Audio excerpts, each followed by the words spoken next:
arrivé là, fin novembre, là, ici, il y avait que des... c'était pas des abeilles, là on voit des abeilles qui volent. Oui. Mais quand on est arrivé, c'était pas que des abeilles, c'était que des frelons. D'accord. Donc en fait, toutes nos ruches, elles avaient été détruites parce que autour, alors là on voit plus, mais il y avait un nid qui était juste ici, et on avait 8 autres autour en fait qu'on a réussi. Ah bah si, regardez, il reste les restes. Là, au bout de la branche, là-bas, il reste cette branche-là, là, il y a les restes du nid de frelons en fait, qui était juste là. Ok. Il y en avait 8 autour. Et du coup, c'était des frelons là, qui décollaient de nos ruches. Et bon, là, aujourd'hui, on peut voir des abeilles, on entend le bruit, c'est vraiment agréable. Mais quand on est arrivé, on avait vraiment peur de ce qu'on trouvait. Et donc ça a détruit toutes les colonies qui étaient ici, ou celles qui ont réussi à survivre, c'était des tout petits essaims. On a eu une mortalité un peu plus importante cet hiver. Et donc grâce au service technique, à monsieur le maire, on a réussi à trouver les autres nids, les faire détruire. Aujourd'hui, la communauté de communes dont dépend Coupe-Vraie prend en charge la destruction des nids, et ça c'est un grand plus. Et maintenant, il va falloir aussi elle vient de nous embêter. Maintenant, il va falloir aussi les trouver. Et du coup, pour les trouver, il va falloir faire de la pédagogie, expliquer aux gens où sont les nids, connaître les espèces de frelons différentes, et puis pouvoir les faire détruire. D'accord. Et là, voilà, aujourd'hui, là, c'est un bonheur. Là, on voit les ruches. Donc ces ruches-là, on a réussi à et ces colonies, on a réussi à les avoir parce qu'il y a eu une forte mobilisation des communautés de communes, de particuliers et d'associations qui se sont mobilisées tout de suite autour de notre malheur pour nous permettre d'avoir des abeilles. Donc il y a un mois, on est parti les chercher. Et regardez, aujourd'hui, là, ça fait plaisir. On voit des abeilles vivantes, on voit des ruches avec ce qu'on appelle des hausses. Donc c'est les parties qu'on rajoute en plus, qui sont remplies de miel. Et voilà, on a hâte de goûter à ce nouveau miel, quoi. Capturer le frelon asiatique, essayer de le capturer, on utilise des pièges sélectifs, c'est-à-dire c'est des pièges dans lesquels les insectes peuvent rentrer, sauf le frelon commun ici européen, qu'on appelle européen. Et le frelon qui nous dérange, donc dit ici le frelon asiatique, lui il rentre à l'intérieur et reste bloqué. La petite bouteille avec la bière, le vin blanc et le sirop de cassis, c'est pas forcément la meilleure idée parce que ça va attraper les frelons, mais ça va aussi capturer plein d'autres insectes en fait autour qui sont eux utiles dans notre environnement pour la pollinisation, etc. quoi. Donc il faut faire attention au type de piège et il faut prendre vraiment des pièges qui sont très sélectifs, quoi.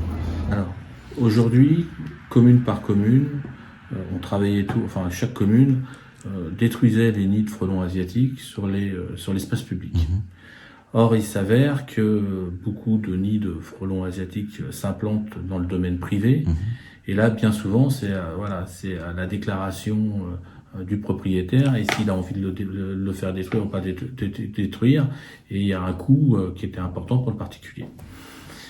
Monsieur Nicolas Martin, qui est apiculteur sur la commune de Couvray, qui a ses ruches dans le parc du château, est venu me voir pour m'alerter d'une attaque du frelon asiatique et sur lequel il avait perdu entre 60 et 70% de ses abeilles, donc qui représentait un travail énorme puisque aujourd'hui il était installé sur le parc du château depuis plus de 10 ans, à peu près.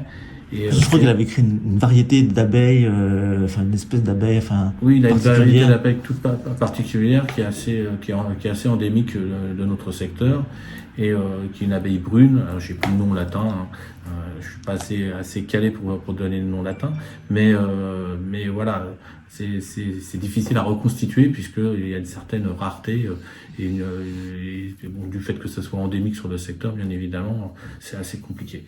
Donc il m'a alerté par rapport à ça, j'ai été voir ses ruches, il m'a expliqué comment ça fonctionnait, et aujourd'hui la difficulté qu'il aurait à reproduire du miel dans un futur proche au moins, et donc pourtant nous on luttait individuellement commune par commune, et j'ai rapporté entre guillemets le sujet au président de l'agglomération, M. Philippe Descouret, sur lequel on a partagé avec l'ensemble des communes de pouvoir faire une prise en charge sur le domaine privé, de façon à pas avoir de zone où le frelon asiatique pouvait s'implanter et dans lequel on serait passé à côté.